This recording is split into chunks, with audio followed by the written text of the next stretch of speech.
Bismillahirrahmanirrahim. Assalamualaikum warahmatullahi wabarakatuh. Pemirsa yang dirahmati Allah, marilah kita simak ceramah dari Gus Bahat dengan tema Inilah pesan buat Mabes Polri dan para pejabat. Sebelumnya marilah kita berselawat terlebih dahulu. Allahumma sholli ala sayyidina Muhammad wa ala ali sayyidina Muhammad. Selamat menyaksikan. Separuh kita mentalnya membunuh, habis Indonesia. Seperempat saja, sepertiga saja, seperdelapan saja punya mental killer, itu habis Indonesia. Ketika rakyat kita, ketika tetangga kita, masyarakat kita tidak melakukan kejahatan, itu ketertiban yang sejati.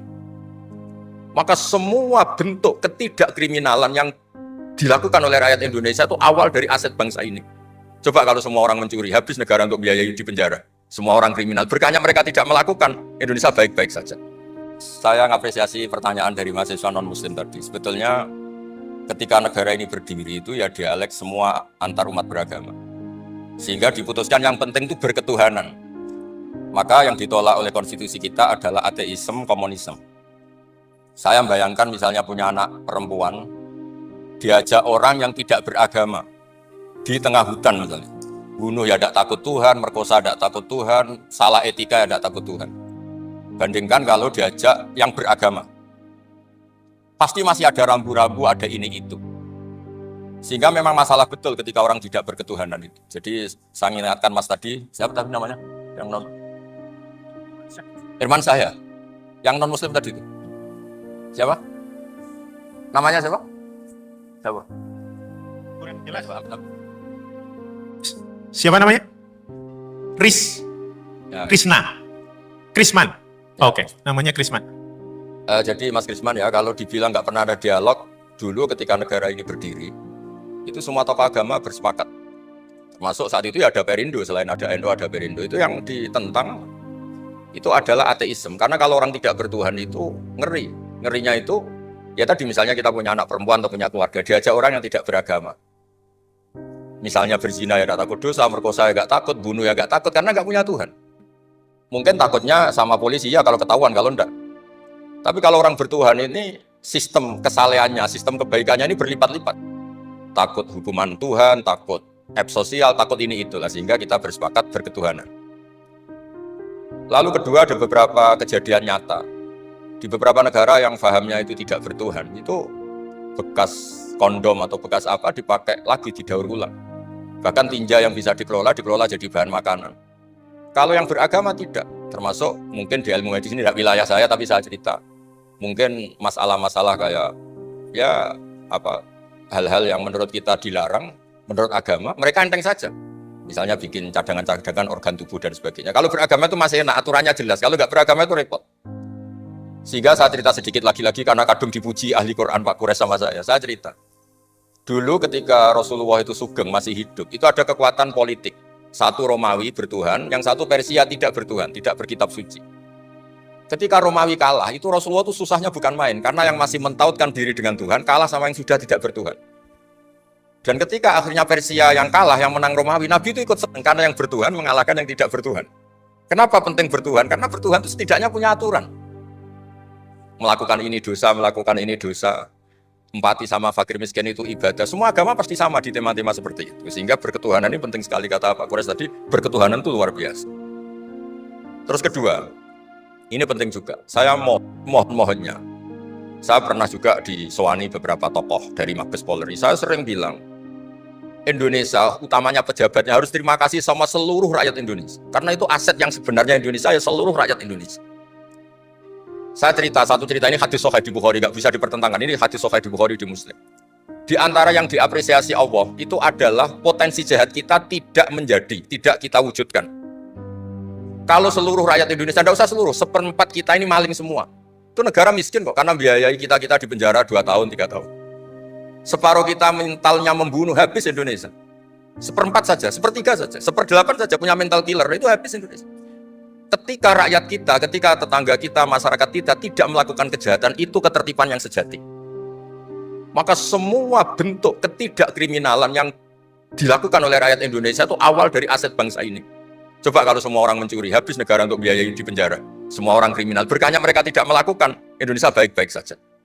Sebab itu ketika ada sekian kebaikan, Nabi terakhir ngendikan apa? Takufu syarroka anin nas fa innaha shadaqatun minka ala nafsik. potensi jahat kamu, jangan kamu lakukan, itu sudah menolong peradaban. Para gadis tetap gadis karena nggak diperkosa. Orang yang punya kambing satu tetap punya kambing satu karena nggak dicuri. Orang yang berkarir tidak terhenti karena karakternya nggak dibunuh, tidak dihujat, tidak dihentikan, tidak disetop oleh cibiran, oleh bulian. Maka di antara 7 orang yang dilindungi Allah, fidhillihi yauma la dhilla illa dhilluh, itu Nabi hanya cerita orang yang nggak jadi. Di antara yang diceritakan Nabi dalam sebuah hadis, saya ini lelaki sejati, sangat mencintai sepupu saya, dan saya mau ngumpuli dia, tidak mau sampai saya kasih uang 100 dinar. Setelah saya kasih 100 dinar, saya ingin ngumpuli dia dengan cara salah tentu. Dia gak mau dan berpesan, la tafuddal khatam illa bihaqqi. Kamu jangan ngumpuli saya sebelum nikah. Singkat cerita, pemuda ini gak jadi melakukan hal yang nista, yang gak benar. Itu sama Allah dijadikan wali. Berkahnya gak jadi. Jadi kalau potensi kejahatan kita tidak menimpa orang lain itu sudah luar biasa. Jangan nunggu berjasa, kita dapat penghargaan setelah kita jadi kiai besar, jadi dosen UGM, jadi ini itu. Semua masyarakat kita yang menahan potensi kejahatannya itu adalah aset sejati Indonesia. Karena sekali mereka berkejahatan, entah itu mencuri, merkosa, habis. Harapan kita sebagai bangsa habis. Tapi selama ini nunggu ngapresiasi itu yang bentuknya fi'lu, yang bentuknya mereka melakukan apa. Sebetulnya enggak. Tidak melakukan kejahatan itu sudah bagian dari kebaikan yang luar biasa.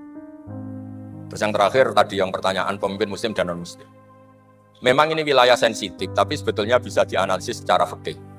Ya saya ulang lagi, bisa dianalisis secara fikih Nusantara, fikih kebangsaan. Jangan dianalisis pakai fikih yang internal dalam Islam. Saya ulang lagi, jangan dianalisis menurut fikih yang di internal Islam. Kita beri contoh umum saja ya. Kita beri contoh umum saja. Dulu Pak Gores pernah mencontohkan kalau non-muslim bisa jadi pilot beneran. Padahal dia sama Pak Munjid yang kiai di UGM, nggak bisa jadi pilot. Kira-kira milih mana? Tapi itu kan wilayah yang sensitif, karena ini di Indonesia itu konteksnya bukan urusan pilot, urusan mewakili kebanyakan Indonesia itu muslim. Dan demokrasi itu mencerminkan suara mayoritas. Tapi tidak mungkin juga membiarkan muslim yang killer, yang pembunuh, yang dulu punya reputasi, yang misalnya macam-macam. Jadi hal-hal seperti itu, kata Quran itu, jangan berdiskusi sesuatu yang kalau menjadi jelas malah masalah. Karena itu kan seperti pertanyaan gini, Gus saya punya kerabat di Jogja, tapi pelit, sama orang lain dermawan, bagus mana? Kita kan nggak mungkin menganjurkan mutus hubungan keluarga. Tapi tidak mungkin juga suruh ikut orang pelit. Anda membingungkan orang fikih, karena kalau yang nggak ahli fikih itu ya gampang saja jawab semaunya. Tapi kalau saya sebagai orang yang tekuni fikih itu bingung. Saya sering ditanya orang juga, Gus saya mau nyalon lurah, ya lurah atau bupati atau apa. Katanya nyuap itu haram, Gus. Setelah dipraktekkan nggak bayar, nggak bagi uang, ya nggak jadi betul. Yang menang yang bayar. Terus akhirnya fikihnya tak rubah. Nyuapku yo haram, medit yo haram, kata saya. Dimodifikasi sedikit, akhirnya alhamdulillah Gus bar sodakoh. Yang menang akhirnya berkahnya sodakoh.